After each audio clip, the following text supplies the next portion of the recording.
So speaking specifically about exponential growth and decay, if I have a differential equation that has this form, dy dt is some constant times y. This differential equation always translates to an exponential growth or decay in that form. Alright, and so here's where. Here's how that happens, where that comes from. So I take this differential equation, I separate the variables, so I move the dt over here, I move the y over to the left, I end up with 1 over y dy equals k dt. Integrate both sides. I get natural log of y equals kt plus c, some constant. I exponentiate both sides, I get y equals e to the kt plus c, which is just e to the kt times e to the c. And then that e to the c is just another constant. I can call it c. So y equals c times e to the kt. Right? So the idea here is that anytime we have a differential equation in this form, we're going to end up with an exponential growth or decay in that form. Right? Anytime you're dealing with one of these types of differential equations where we can separate the variables, we're going to follow this process. Every single time all year, we're going to follow this process. We separate the variables, we find the antiderivatives, don't forget your plus c, use the initial conditions in some way to solve for c, and then solve your equation for y to get the function. So let's take a look at a couple of examples where we do just that.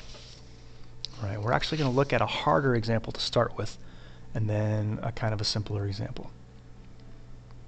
Alright, so the example is find an exponential function given the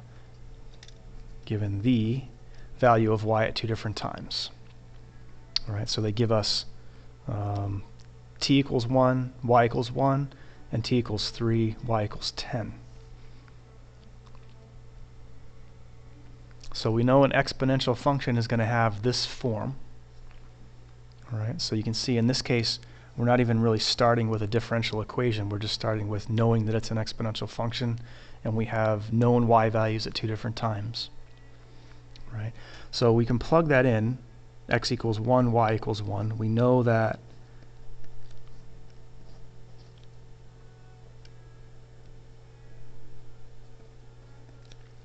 we're dealing with this form of an exponential function. Right? So if y equals 1 and t equals 1, we get this. If y equals 10 and t equals 3, we get this. So there's a couple different ways we can approach this problem now. One way is kind of by a substitution. So we can take that first equation, solve it for c, and then we can plug that c value into the second equation. So this c value becomes 1 over e to the k, and then we simplify that.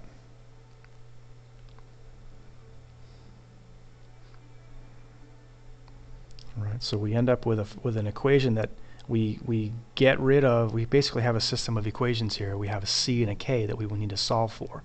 And since we have two variables and two equations, we should be able to do that.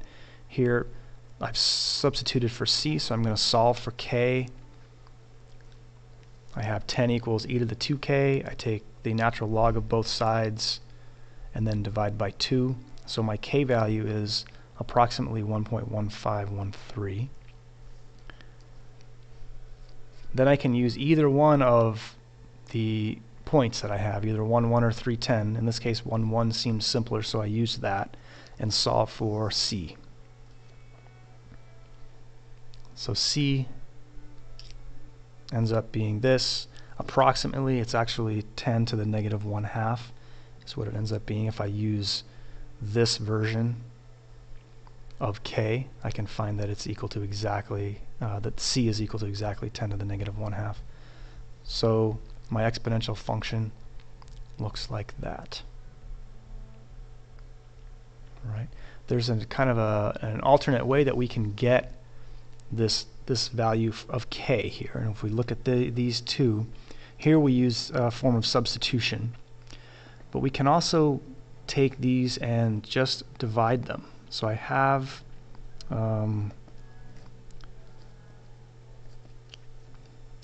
that, and I can divide that by the other equation. Right. This really works in this case because there's no sum or difference on either side. It's merely a product of a constant with an exponential, and over here we have a constant. So you can see how I can divide these two. I just get 10 equals. Here the c's cancel out.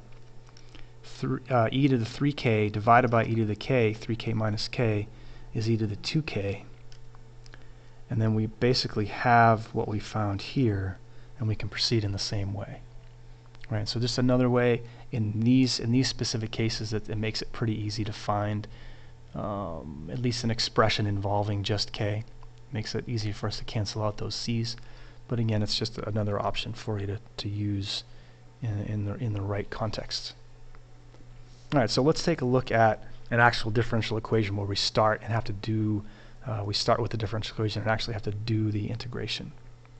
So here I have dy dt, or y prime, equals constant times y. So we know we're going to get an exponential function because of the form of that differential equation.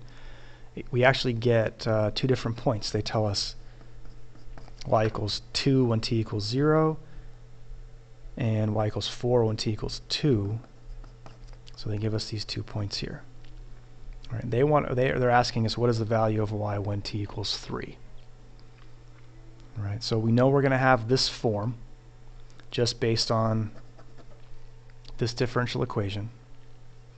All right, since we have the y value at t equals 0, this problem's easier. When I plug those in, I plug in y equals 2, t equals 0, I automatically find that c is equal to 2. The t equals 0 multiplies by the k, and it eliminates the k from the equation altogether without me having to divide or use substitution or anything like that. So it makes it a very simple c value to find. So I plug that c value into y equals 2 e to the kt,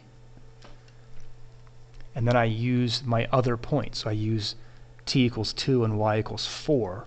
That's where this came from here. All right, and this helps me solve for k. So I found c easily using the t equals 0 point, and then I have the c value, and I can plug in the other t and y value to find the value for k, and I solve it that way. So if I have the initial value, if I have the value when t equals 0, it actually makes the problem much easier to solve, and that kind of makes us happy when we see that, because we know it's a simpler problem.